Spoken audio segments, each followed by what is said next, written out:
espacio para la difusión de la información generada desde la Universidad del Zulia.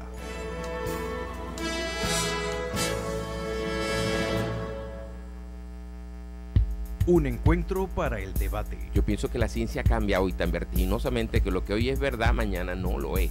Para la controversia y la opinión. Que nosotros desde la perspectiva psiquiátrica creemos que está mal, pero a lo mejor el loco tiene su racionalidad, pues su manera de ver el mundo. Ágora, el espacio para el libre pensamiento, abordando temas relacionados con la religión, la filosofía, salud, ciudadanía, educación, economía y política. Es un término no propiamente médico. De lunes a viernes a las 3 de la tarde con Gabriel Andrade. Ágora, por Luz Radio 102.9. Siempre más.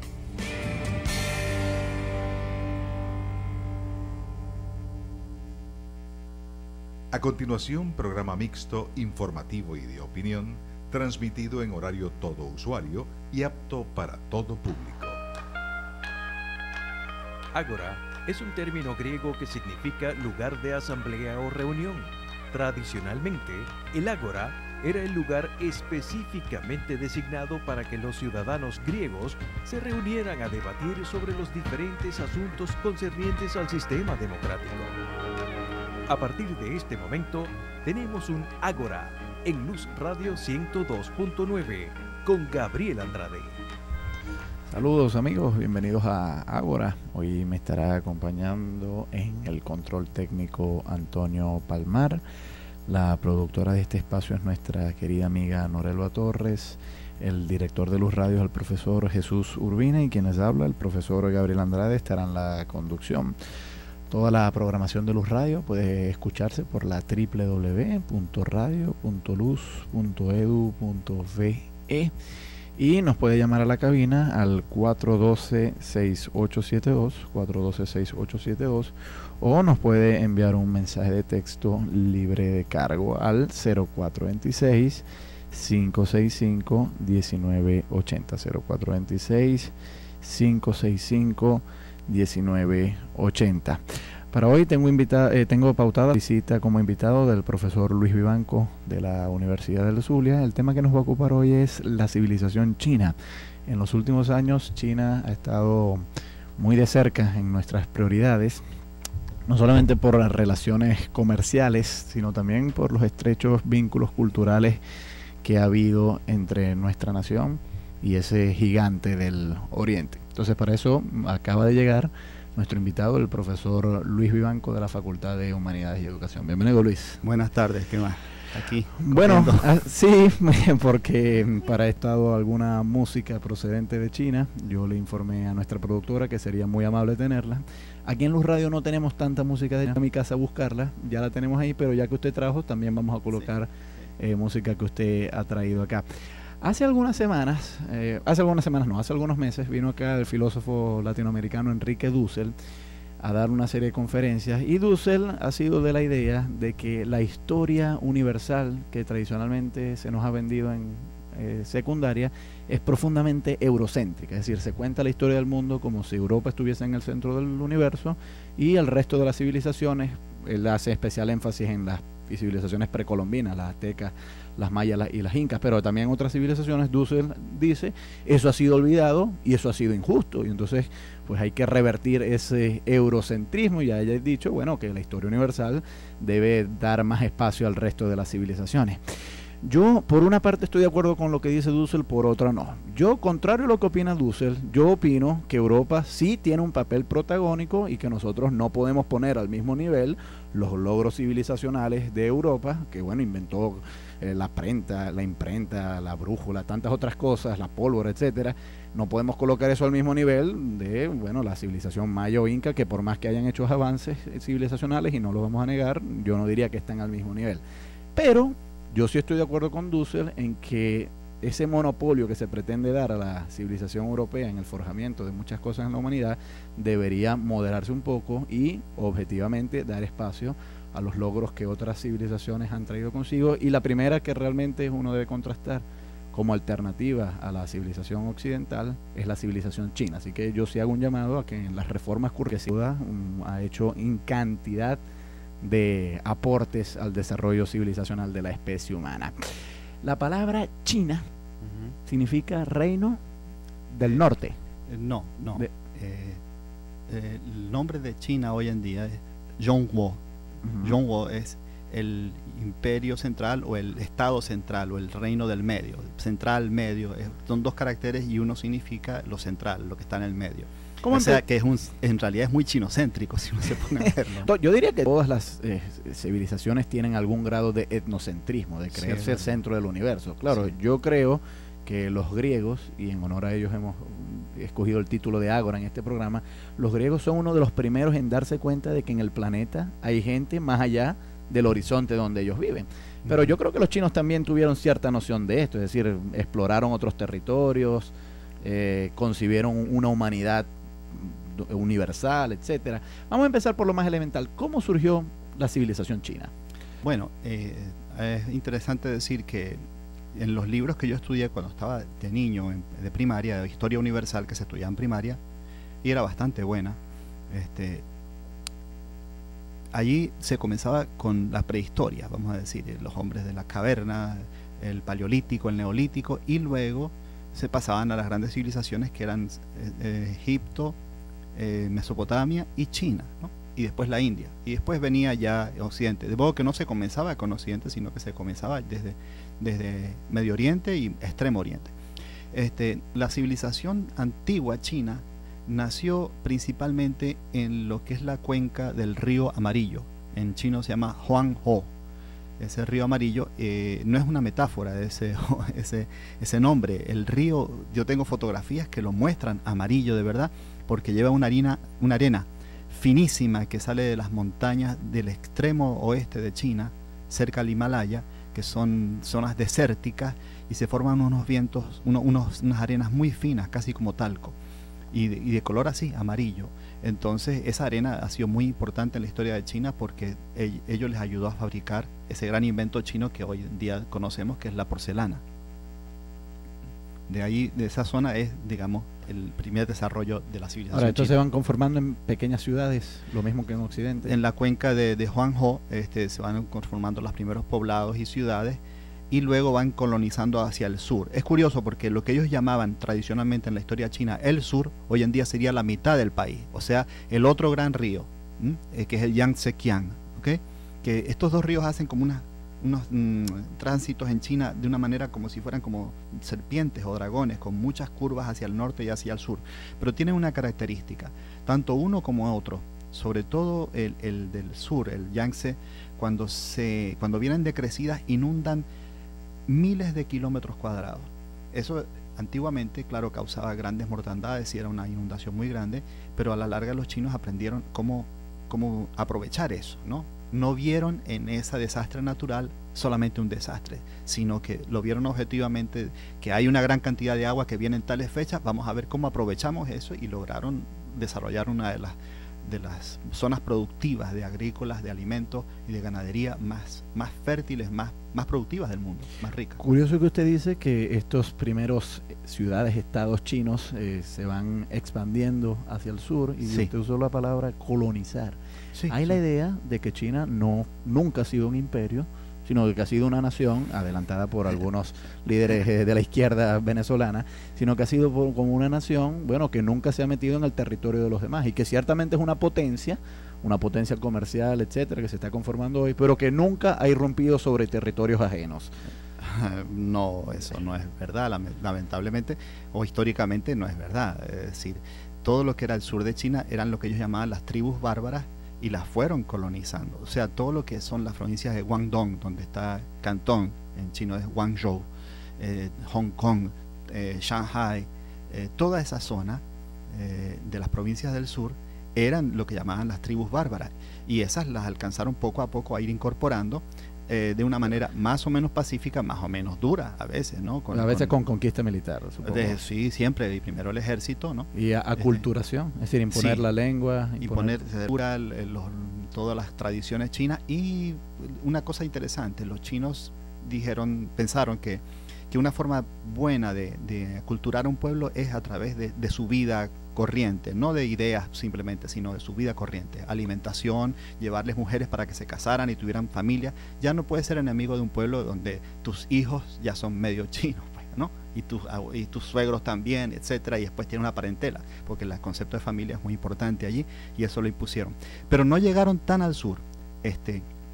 Todo lo que es Tonkin, Annam, lo que hoy es Vietnam, Laos, Camboya, Tailandia, sufrieron esa colonia, vamos a decir, esa influencia colonial, esa influencia imperial, cultural, muy fuerte, ¿no? Y les marcó mucho, pero lograron mantenerlos a raya. Pero la idea china era expandirse hacia allá, y de hecho hay millones de habitantes chinos en esos países, en Singapur, en Malasia, en Vietnam, en Tailandia. Claro, cuando decimos habitantes chinos de etnicidad china, sí, pero con pasaporte de cada uno de esos países, es decir, con pasaporte vietnamita, pero de etnicidad china. Sí, pueden tenerlo, sí, igual que en Filipinas, pero no hablamos de miles, hablamos de millones que tienen ahí siglos y sin embargo se consideran chinos culturalmente. Es que y tienen colegios chinos, cuando yo hablo de China, la verdad es que con mis interlocutores muchas veces se nos hace difícil concebir la dimensión demográfica de este país. Es decir, porque nosotros suponemos, por ejemplo, no, los cristianos son minorías en China. Bueno, pero yo le apuesto que el número de cristianos en China excede el número de cristianos en Costa Rica, por ejemplo, un país pequeño. Es decir, porque son tantas personas que aún un pequeño porcentaje ya son masas enteras. Converso con Luis Vivanco de la Universidad del Zulia. El tema que nos ocupa hoy es la civilización china. Al regreso, Luis, quisiéramos conversar sobre cómo se fueron conformando las grandes instituciones culturales de la civilización china y la administración de este gran imperio que se fue forjando. Vamos a escuchar música china. Aquí en Luz Radio no es muy habitual escuchar música de ese gran país. Yo he traído la canción Qin Huachi, de una músico joven que está bastante de moda ya en China, según entiendo. Ese músico se llama Yai Chu. Entonces vamos a ir a escuchar ese tema musical y ya regresamos.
默诵听落款时，却惦记着你。你隐藏在窑烧里千年的秘密，极细腻犹如绣花针落地。帘外芭蕉惹骤雨，门环热同里。而我路过那江南小镇，惹了你。在泼墨山水画里，你从墨色深处背影去。天青色等烟雨，而我在等你。炊烟袅袅升起，隔江千万里。在平地书海里放前朝的飘逸，就当我为遇见你伏笔。天青色等烟雨，而我在等你。月色被打捞去，晕开了结局。如传世的情话，字字骨子美丽，你眼带笑意。天青色等烟雨，而我在等你。炊烟袅袅升起，隔江千万里。在平地书海里放前朝的飘逸，就当我为遇见你伏笔。天青色等烟雨，而我在等你。月色被打捞去，晕开了结局。如传世的情话，字字骨子美丽，你眼带笑意。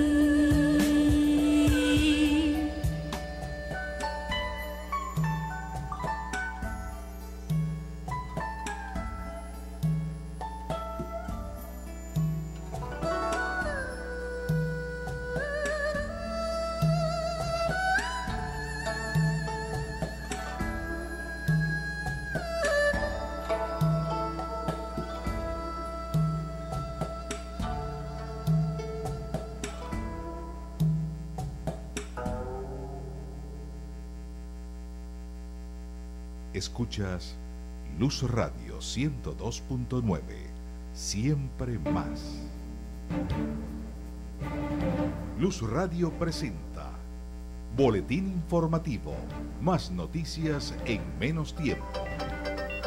Buenas tardes, les saluda Nelia Kiva. El vicepresidente de la República, Elías Jagua, presentó al país un informe sobre el comportamiento disciplinario del gobernador de Monagas, José Gato Briceño, que asegura muestra la violación de normas éticas de comportamiento de un militante del Partido Socialista Unido de Venezuela.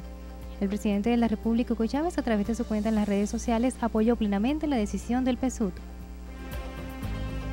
El viceministro de Política Interior, Edwin Rojas, anunció en Maracaibo que más de 1.300 funcionarios de la Policía Nacional Bolivariana saldrán a las calles en el estado Zulia en el mes de diciembre.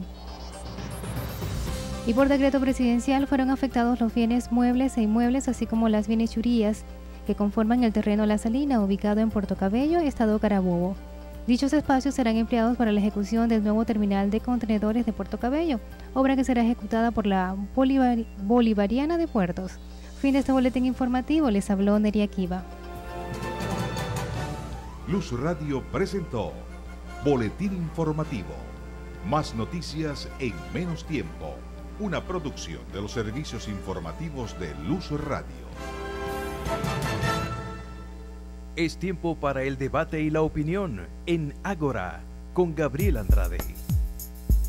Seguimos en Ágora, nuestros números de contacto 0426-565-1980, si quiere enviar un mensaje de texto 0426-565-1980. Escuchamos ahí el tema Kinwachi, porque hoy le dedicamos este espacio a la civilización china, su historia, su estado actual, y para ello me acompaña un amplio conocedor de este tema, que es el profesor Luis Vivanco de la Universidad del Zulia.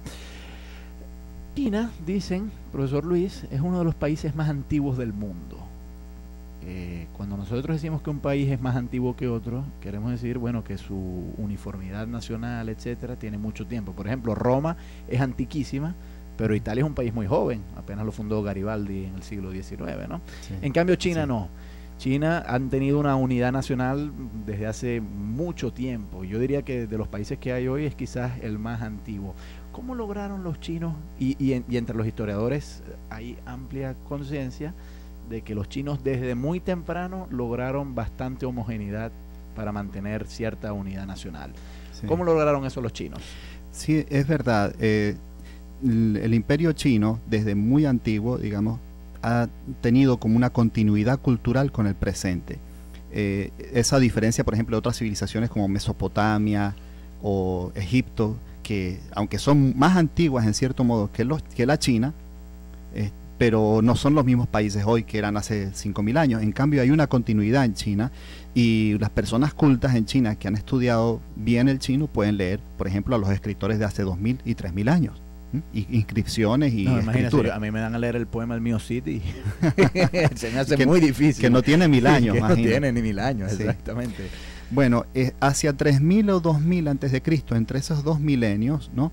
Empieza a desarrollarse primero la concentración de personas en esa cuenca del río Amarillo, y vamos a decir, las facilidades de la vida traen un aumento de la población, y poco a poco se va a ir consolidando ya en una etapa, vamos a decir, neolítica, una serie de características que es una civilización, que son propias de la civilización, como la fundición de metales, principalmente el bronce, la talla de las rocas, inclusive rocas decorativas como el jade, la agricultura, que es muy importante porque significa... Bueno, con eso empieza el neolítico. Exacto. La domesticación de animales. Sí, la cerámica también, ¿no?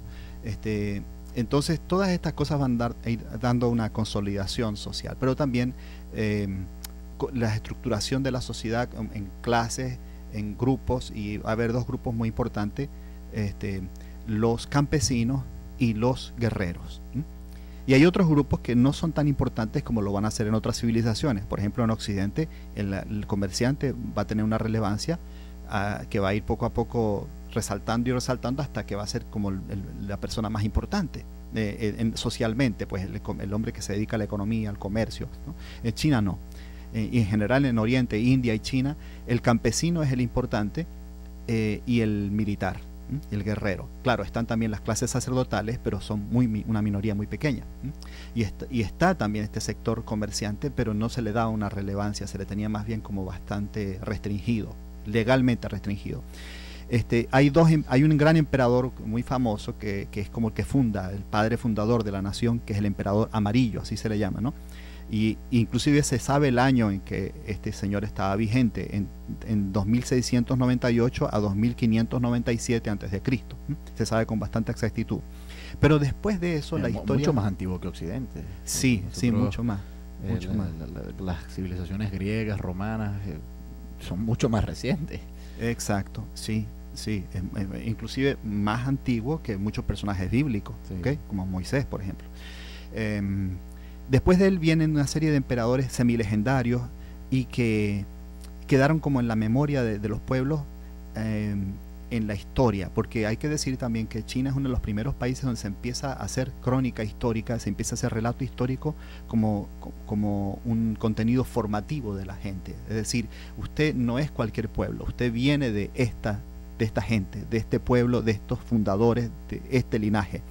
Y entonces con orgullo patrio, supongo. Sí, con orgullo que asienta psicológicamente la persona. Pues el chino va a estar muy consciente de que él es chino y los demás no lo son. Pobrecitos ellos, yo soy chino, ¿entiendes? Entonces llega con una especie de aire como de superioridad, ¿no? Bueno, el mismo etnocentrismo que estábamos mencionando en el segmento anterior. Sí, es un poco extraño porque otros pueblos también lo tienen. Por ejemplo, los japoneses en cierto modo lo tenían, no sé si ahorita lo tienen mucho, algunos todavía quedan así, pero mucha gente ya se ha hecho más universalista. Y en China ese universalismo todavía, a pesar de todo lo que se ha tratado de imponer, no ha calado mucho, ¿no? Entonces hay 2 emperadores, Yao y Shun, que fueron idealizados por un gran pensador chino, que es Confucio, del cual después hablaremos. Confucio utilizó estos 2 personajes que pueden haber sido históricos, pueden haber sido legendarios también, se les exageró mucho sus cualidades, pero en esa época entre el emperador amarillo y Yao y Shun se empiezan a desarrollar la escritura, la arquitectura, la construcción de ciudades organizadas en muchos aspectos admirables para su época, ¿no? En cuanto a seguridad, en cuanto a suministro de agua, de servicios, caminos, etcétera, etcétera, impuestos, y las religiones, curiosamente, son religiones muy pragmáticas, casi materialistas. Es decir, ¿cuál es la principal idea religiosa, vamos a decir entre comillas, que existe en China? con la cual todas las otras religiones se han topado con esa idea y de alguna manera han tenido que negociar con ella porque no la pueden quitar, es la veneración y el culto a los antepasados. Y en esto se nota el pragmatismo chino, porque usted puede dudar que no existan un dios o muchos dioses, unos ángeles o unos diablos, puede dudar todo eso, pero no puede dudar que viene de unos antepasados.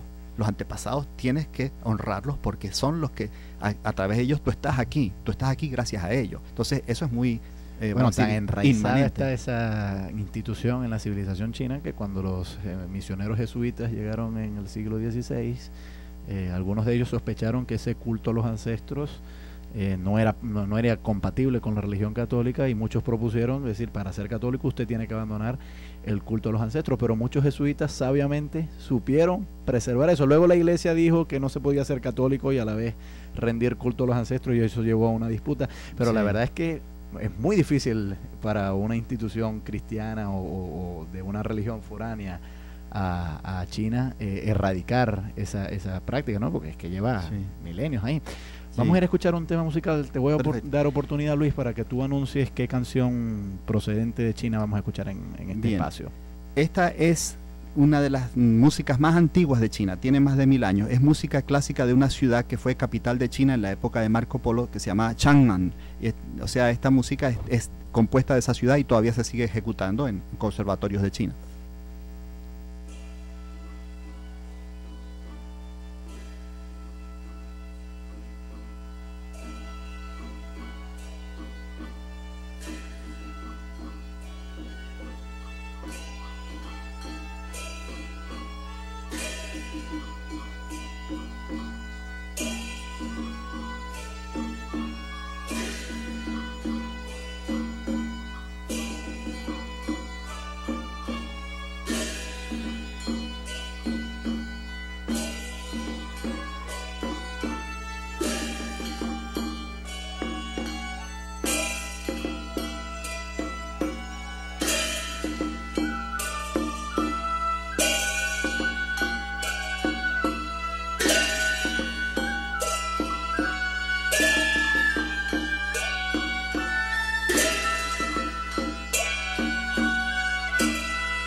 Escuchas Luz Radio 102.9. Siempre más. Respira. Siente. Camina. Vive a plenitud. De lunes a viernes a las 4 de la tarde, Manuel Villalobos comparte contigo los consejos saludables, curiosidades del mundo de hoy y la buena música en Viviendo a Plenitud. La vida es una. Vívela a plenitud. Por Luz Radio 102.9. Publicidad. Apoyando al estudiante, que nuestro futuro es ya. Gobierno en la calle, camina y camina. Pablo camina y camina, y a ninguno discrimina. Camina y camina, el gobierno en la calle. Salud y trabajo, en el Zulia, Venezuela es grande. Ágora, el espacio para el libre pensamiento, con Gabriel Andrade. Seguimos en Ágora, nuestros números de contacto 0426-565-1980. Si quiere enviar un mensaje de texto libre de cargo, lo puede hacer. Ágora era la palabra que los antiguos griegos empleaban para referirse a la plaza pública, donde acudían para discutir temas de todo tipo. Los griegos no tuvieron ningún interés en realidad por la civilización china, porque es que, de hecho, que yo sepa, no fue sino hasta la época de Marco Polo cuando se concretó el primer contacto entre Occidente y China. Pero vaya que han cambiado las cosas. Hoy los contactos entre Occidente y China están muy, muy estrechos, y sobre todo en nuestro país, Venezuela, por razones comerciales fundamentalmente, nos hemos acercado mucho a la China. Y yo digo por razones comerciales, en realidad, si hay algo que ha acercado a los pueblos del mundo, es el comercio. Es decir, si quieres evitar la guerra, yo diría que lo primero que hay que hacer es una relación bilateral comercial entre esos dos países. ¿Por qué no nos hemos ido todavía a la guerra con Colombia? Y vaya que ha habido motivos políticos. Bueno, fundamentalmente yo creo que es porque las relaciones comerciales de ambos países impiden que nos vayamos a una guerra. Hoy converso con Luis Vivanco sobre la civilización china. En el ideario de mucha gente que ha visitado China, gente procedente de Occidente y que han estudiado la historia de China, hay ciertas cosas que yo no sé si son o no estereotipos, y quisiera preguntarle su opinión como especialista. En primer lugar, está la idea de que China es un país excesivamente tradicional, es decir, que tiene un estrechísimo vínculo con el pasado y que hay un cierto orden jerárquico avalado por la tradición que a lo largo de su historia muchas veces ha impedido transformaciones y modificaciones. Se dice que los chinos pues están muy acostumbrados a obedecer, porque desde niños pues se les ha impuesto la idea de que bueno, sus padres están en control y de que ellos tienen que respetar a los ancianos, y los ancianos tienen un privilegio en la civilización china que ninguna otra civilización lo ha tenido. Y eso, bueno, a simple vista nos puede parecer una cosa muy buena, porque ciertamente los ancianos son dignos de respeto y en eso los chinos tienen mucho que enseñarnos. Pero quizás, esto lo decía mucho Max Weber, tiene la contraparte de que el tanto respeto a los ancianos, bueno, por querer respetar sus modos de vida, eso no conduce a la innovación, que es lo que muchas veces le da vitalidad a una civilización, etcétera. Claro, yo cuando veo imágenes de Beijing y veo esos tremendos edificios construidos y tanta modernidad ahí, a mí a veces me hace dudar mucho de esta imagen que gente como Max Weber y otros historiadores de la China nos presentan, de un país obediente, anclado en la tradición, etcétera. ¿Cómo lo ve usted? Bueno, y a pesar de todas esas cosas, vamos a decir, que ellos adoptan del resto del mundo, sea Occidente, sea de la misma Asia y sea de otros pueblos, ellos mantienen mucho, vamos a decir, a nivel de su cultura familiar, porque la familia es la base, el núcleo de la cultura china, y en ese núcleo familiar mantienen mucho esa tradición que ha logrado resistir muchísimo. No fue inventada, vamos a decir, mucha gente piensa que fue creada o inventada por Confucio. No, Confucio tomó antiguas ideas que tenían más de 1000 años antes que él, que estaban en la cultura de las ciudades chinas de su época, en refranes, en libros escritos, en tradiciones, en cultos, y él sistematizó y formalizó eso. Y al crear eso, creó como un corpus ya clásico de doctrina que sus discípulos se encargaron de difundir. Y eso ha permeado la cultura china después de eso. Ya estaba ya la cultura con esos valores y se formalizaron todavía más, se concretizaron más, y nadie ha podido, vamos a decir, erradicar eso, ni creo que desean erradicarlo. Bueno, en una época, por ejemplo, Mao propuso suplantar las ideas confucianistas porque él precisamente decía, esto no nos va a permitir progresar.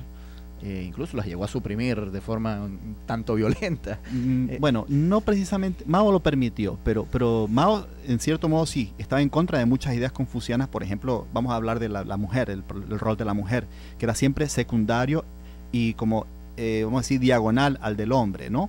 El hombre debe dejarse influenciar por la mujer y la mujer debe obedecer al hombre. No hay una relación, vamos a decir, de igualdad, y esa cuestión de la igualdad, eso nos costó mucho traer esa idea. Entonces, ese tipo de cosas Mao lo trató de imponer mucho, ¿no? Y hasta cierto punto se aceptó.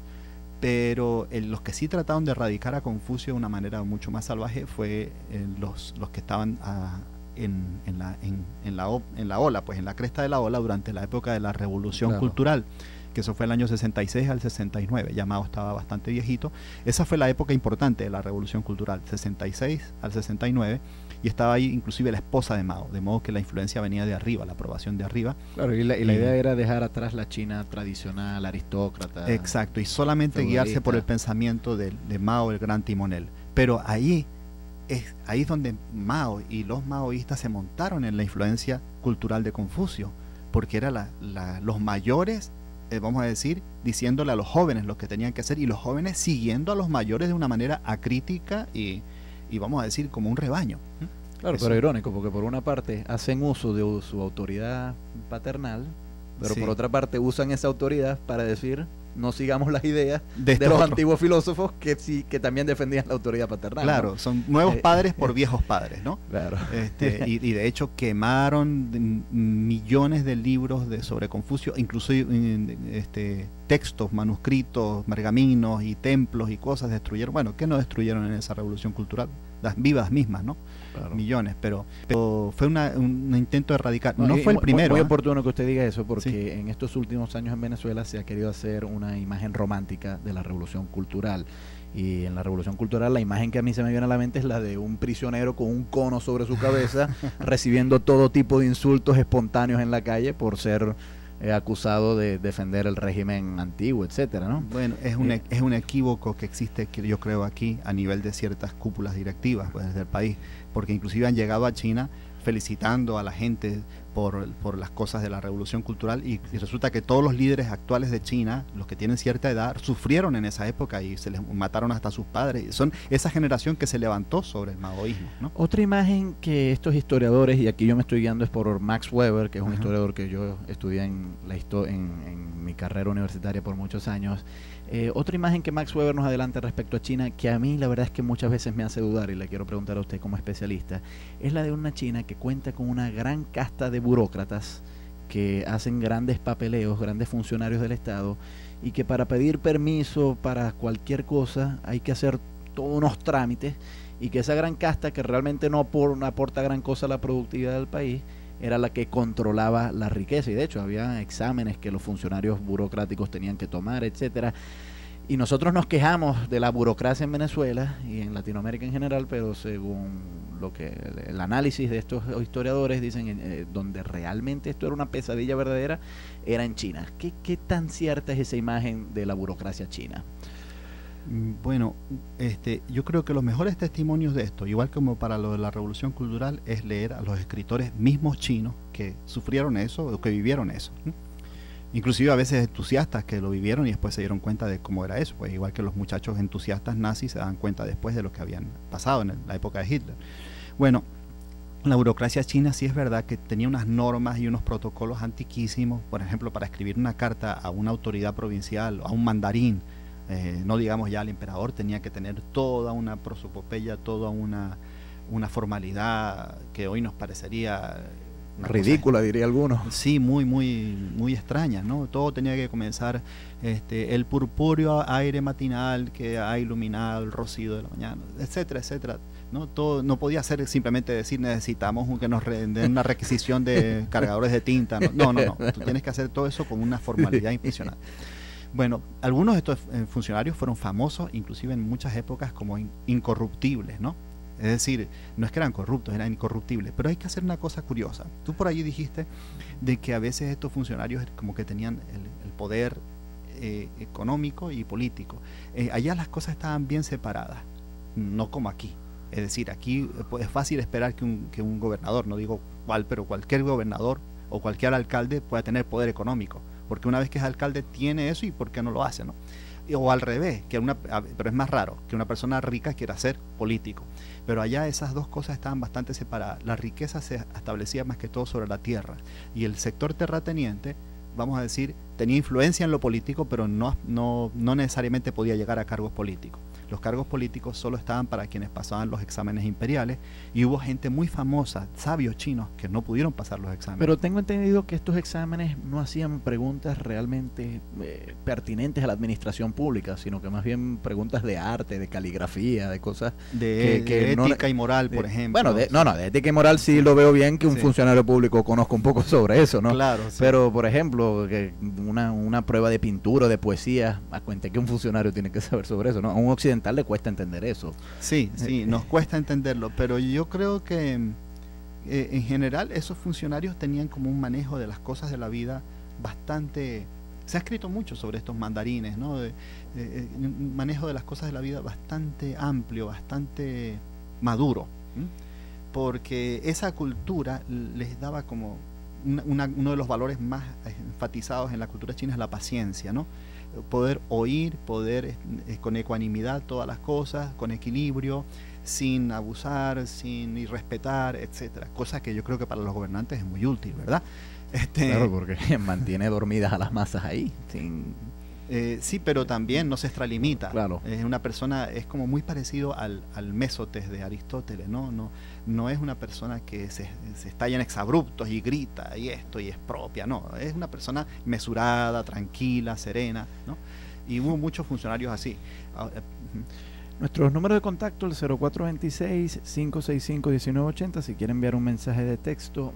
Luis, vamos a ir a escuchar un tema musical, te voy a dar oportunidad para que tú presentes, porque conversamos sobre la civilización china con Luis Vivanco, y él nos ha ofrecido una colección de temas musicales chinos. Sí, esta es una pieza musical que es tocada con un instrumento que se llama pipa. Esta pipa es como una guitarra vertical, y en la pieza se llama Gaoshan Liu Shui, alta montaña, arroyos que fluyen.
Escuchas Luz Radio 102.9. Siempre más. Un continente repleto de historias hechas canción. Siempre hay quien quisiera ser distinto. Nadie está conforme con lo que le tocó. De intérpretes, compositores, músicos y creadores del canto. No te cambio por un verso, una voz, una palabra. El arte musical que se conjuga en De México a la Patagonia. Todos los miércoles a las 8 de la noche con Yolanda Delgado. Con lo más auténtico del canto latinoamericano. Por Luz Radio 102.9. Siempre más musical. Creo que he visto una luz al otro lado del río.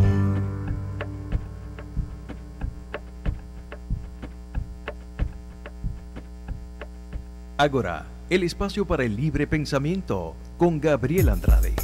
Seguimos en Ágora. Hoy me acompaña Luis Vivanco de la Universidad del Zulia. El tema que nos ocupa es la civilización china. Por eso hemos escuchado en nuestros espacios musicales temas procedentes de China, lo cual no es muy habitual aquí en Luz Radio, pero nosotros damos espacio a músicas de todas partes del mundo. Uno de los aspectos de la civilización china, Luis, que más intimida al occidental es el idioma. Ahí el mito, creo yo, que es un mito, de que es una lengua sumamente difícil, incluso más difícil que cualquier otra. ¿Por qué se dice eso? Bueno, es una lengua muy distinta a las occidentales, sí, pero inclusive dentro de las de Asia tiene sus diferencias específicas muy marcadas, ¿no? En general en Asia, y estoy hablando del extremo oriente, Japón, Corea, Filipinas, Taiwán, Vietnam, Tailandia, etcétera, son lenguas que tienden a ser, no tanto Japón, pero sí todos los demás que nombré, monosilábicas, es decir, son estructuras de una sola sílaba, y claro, la combinación de sílabas nos da palabras y conceptos más complejos. Por ejemplo, es muy curiosa la forma en que ellos definen ciertas cosas. Por ejemplo, un canguro es rata grande bolsa, ¿no? Rata grande con bolsa es un canguro, pero eso en chino tiene sus tres o cuatro sílabas, y esa es la palabra para canguro. Otra cosa que es muy curiosa y en el chino está bastante marcada es que se hacen diferencias entre las palabras por los tonos, ¿no? Y esto de los tonos es lo que sí más les cuesta aprender a los occidentales. Yo he tratado de pronunciar algunas palabras hoy, pero seguro que mi hija, que está estudiando chino hace 3 años, me regañaría mucho de mi mala pronunciación, porque hay que hacer esos tonos. Si no haces esos tonos, puedes decir una cosa en vez de otra. Puedes decir madera en vez de servilleta, o perro en vez de grande, cosas así, ¿no? Bueno, otra dificultad que yo veo en todo esto, y la verdad es que yo nunca me he animado ni siquiera a aprender lo más elemental del idioma mandarín, que es una de la variante mayor del chino, ¿no? Sí. Es que la escritura que usan es mayormente ideográfica, es decir, que por cada palabra es un carácter. Nosotros en lengua castellana y todo el alfabeto latino son nada más 27 con la ñ caracteres, en cambio los chinos son más de 3.000, 4.000, 5.000 por ahí. Entonces, claro, para una persona poder leer un periódico se tiene que saber por lo menos 3.000 letras, mientras que nosotros nada más nos tenemos que conocer las 26 nuestras, y eso dificulta mucho más el aprendizaje de la lengua, ¿no? Eso ha sido siempre un punto fuerte en la cultura china, lo del aprender los caracteres, ¿no? En realidad hay unos textos, unas colecciones de caracteres que llegan hasta más de 200.000, ¿no? Y los grandes eruditos manejaban entre 40 y 50.000. Pero claro, hay combinaciones. Por ejemplo, ese ejemplo que usted ha dado del canguro es muy curioso. Sí. Claro, hay combinaciones y hay signos que se enmarcan con otros. Hay signos de los cuales tomas lo que llaman el radical, es decir, el que puede ser el sonido. Por ejemplo, run es hombre, ¿verdad? El sonido run. Pero lo puedo poner en otra palabra como un radical, o sea, el signo lo cambio un poquito y lo dejo como un radical en otra palabra y da el sonido para otros conceptos. Desde un punto de vista militar, económico y político, siempre ha habido preocupación en Occidente del peso demográfico de la China. y de hecho hoy es el país más poblado del mundo. Sí. ¿Cómo fue que los chinos llegaron a esos niveles demográficos que ninguna nación de Occidente los ha alcanzado? Bueno, Bueno, creo que la además clave... del obvio, o sea, yo no Sí. estoy preguntando el acto sexual, ni mucho menos que no tienen televisor en su casa, No. sino que cómo fue que, bueno, aparentemente, no sé, no usaron ningún tipo de control de natalidad. No, sí ha usado. De hecho, uno de los países Entonces, donde más, o sea, no se han escatimado las guerras, ni tampoco había hasta torres en las ciudades, las torres de las niñas, donde la gente lanzaba a las niñas, las bebés allí, a esas torres. Una cosa horrible, pues, ¿no? Eso lo hizo durante siglos en China, pero hoy todavía se sigue matando niñas, ¿eh? En China. Pero esa pregunta tiene que ver con lo que hablamos al principio del programa. Es decir, una civilización que tiene más de 5.000 años, ¿no? Y que ha sido continua, no ha tenido estos problemas, vamos a decir, grandes de grandes epidemias o grandes guerras. Ha tenido guerras, ha tenido epidemias, pero nada que diezme a la población así de una manera radical, como la ha tenido Europa, pues, ¿no? ¿Okay? Europa ha tenido como 2 o 3 zonas. Por ejemplo, la población, ¿no?, del Paraguay en la guerra de la Triple Alianza quedó a menos de la mitad. Sí, es un episodio que pocas veces se cuenta en nuestra historia, por cierto. En Chile hay bastante conciencia de eso porque les ayudó allí, pero al final perdieron, ¿no? Entonces, sí, ha habido una continuidad de eso. Y ya en la época de la Edad Media, o sea, hace más de 1000 años, ya China tenía más de 100 millones de habitantes. O sea que es un crecimiento natural, vamos a decir. Y hoy en día está bastante controlado. Es decir, muchas familias tienen lo que llaman el árbol de una sola rama. Es decir, una familia, un hijo, ¿no? Y hay quienes cuestionan esto. Es una de las pocas cosas que está en el tapete cultural de China, que se cuestiona, que se habla, que se discute. ¿Qué tan bueno es eso de solo tener un hijo? Porque les ha pegado muy duro. No se discuten las 3T, por ejemplo. Las 3T son Tiananmen, Taiwán y Tíbet. Eso no se habla, eso. No. 3 temas sí, prohibidos. En el Ágora, allá en China, supongo que no serán temas. No, que... son tabú. Pero esto de los niños, de solo tener un hijo, dicen que lástima y tal, ¿no? Ellos quisieran tener más, ¿no? Bueno, pero incluso yo creo que desde un punto de vista económico es perjudicial, porque en las futuras generaciones ellos van a ser menos y van a tener que mantener a un grueso de población ya jubilada que no va a poder trabajar. Hay un fenómeno que está sucediendo ahorita. Shanghái es una de las poblaciones del mundo que está creciendo más en construcción y en inversión. Y entonces, ¿qué pasa si mucha gente de la ciudad toma otro tipo de carreras u oficios que no son los de la construcción? Y en el campo no hay tales restricciones demográficas, entonces a veces las familias tienen 2 y 3 hijos y envían 1 o a 2 o hasta los 3 a la ciudad. Entonces se está llenando Shanghái de gente de las regiones y a veces no se entienden entre sí porque son dialectos muy distintos, ¿no? Bueno, pero el alfabeto ideográfico, precisamente, si alguna ventaja tiene es que personas que hablan lenguas distintas se pueden comunicar en lo escrito, por lo menos. Exacto. Por ejemplo, el signo de la cruz, un palito y otro transversal, ¿eh? Para nosotros es cruz, para un francés será croix, para un inglés será cross, pero es el mismo signo. Exactamente. Entonces así también se entienden ellos, ¿no? China en los últimos 20, 30 años, su despegue industrial ha sido impresionante. Y hay cierta gente que dice, miren, eso de decir que China es un país comunista es una gran hipocresía. China es hoy el núcleo del capitalismo y ahí es donde realmente se producen y donde el business, los negocios realmente están prosperando como en ningún otro rincón de la tierra. Ahora, desde el siglo XVIII ha habido la idea de que para que el capitalismo realmente pueda despegar, un país tiene que ser una democracia. Pero hay quien dice, bueno, que China no es propiamente una democracia, es decir, que hay libertades económicas, pero no propiamente libertades políticas. ¿Se vislumbra, usted cree, en un futuro una democratización de China como presión por parte del capitalismo? Hay una minoría de personas que son muy críticas del sistema en muchos sentidos, no solo en cuanto a cuestiones de libertad individual, sino inclusive en cuestiones de abandono de unas políticas sociales que se tenían antes, ¿no? Y que dejaban a las personas, o sea, una persona no estaba dejada de su mano, una persona sabía que iba a encontrar trabajo cuando se graduara de lo que fuera, ¿no? De su vocación. Y hoy en día eso no es tan seguro, tienes que ver dónde te insertas en el país, en qué empresa y tal. El Estado te ayuda, pero ya no es una garantía como de que por ser simplemente humano te mereces la existencia, no, tienes que ganarte la vida. En ese aspecto tienen bastante parecido con sociedades como Estados Unidos, ¿no? Claro, pero lo que se ha puesto muy en duda es la libertad de prensa, la libertad Sí. de expresión, y lo que los teóricos en una época habían dicho era que cuando un país abre sus fronteras comerciales, eventualmente va a haber una presión para que haya libertad de prensa y ese otro tipo de cosas. Pero parece que China refuta eso, porque en China hay Sí. mucha prosperidad económica que está surgiendo, pero sigue habiendo restricciones políticas y, Sí, sigue y habiendo civiles, ¿no? sigue habiendo mucho de eso, y es difícil que eso cambie en una generación, a menos que empiecen a tener problemas. Es muy difícil cuando a una persona le va bien que empiece a cuestionarse, ¿no? Porque como dicen, el éxito no se cuestiona, pero lo que puede esperarse es que cuando esas condiciones empiecen a dar algún problema, pues entonces pueda haber apertura, porque habrá debilidad.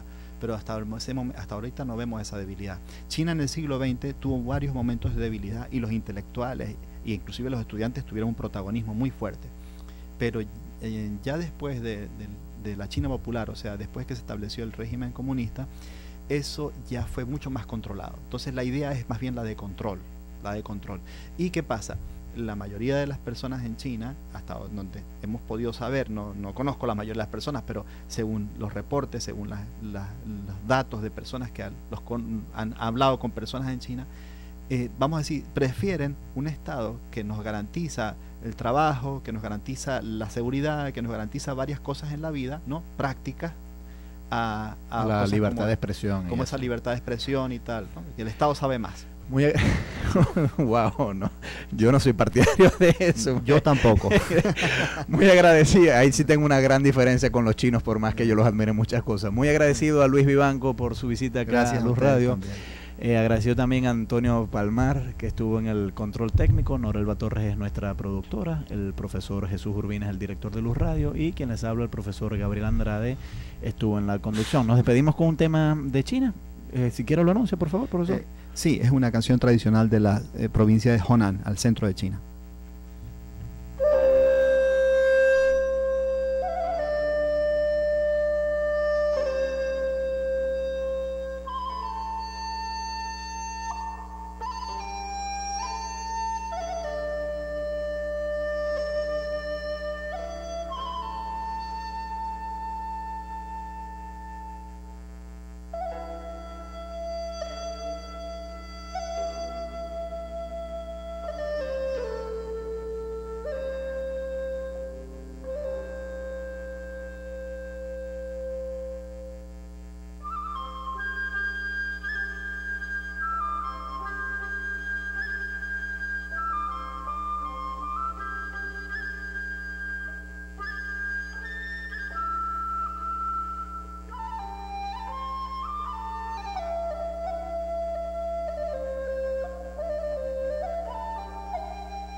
Escuchas Luz Radio 102.9. Siempre Camina.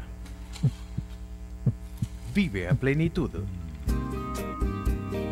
De lunes a viernes a las 4 de la tarde, Manuel Villalobos comparte contigo los consejos saludables, curiosidades del mundo de hoy y la buena música en Plenitud. La vida es una. Vívela a plenitud. Por Luz Radio 102.9.